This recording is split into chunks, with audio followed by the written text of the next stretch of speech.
Hey, welcome back everybody to videocreditscore.com. Today's question is, what is the difference between a Goodwill letter and a credit dispute letter? And there is a difference.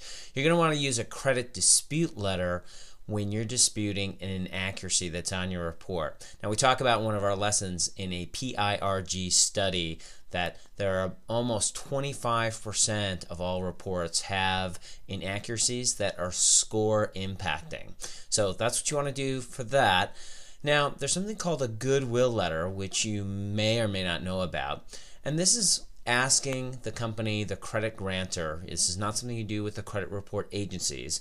You're asking the credit grantor to make an act of goodwill or a gesture towards your account. So for example, if you've been a good customer and you have a late charge and you've really never had late charges before, you can ask them and say, hey, can you waive the late charge? I've been a good customer, I don't want to switch.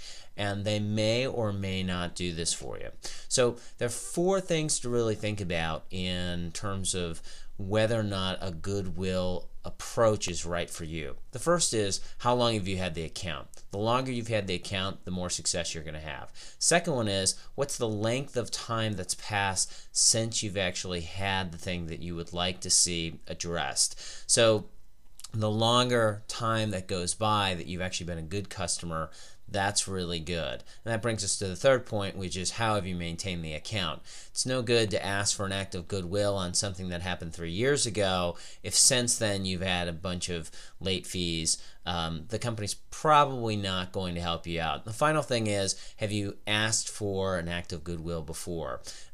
This is not something you want to do again and again and again. It's not going to work. It's something that they'll do, much more likely to do on a spot basis. So to find an example of a credit dispute letter or an example of a goodwill letter, we have both of those on our resources section on videocreditscore.com.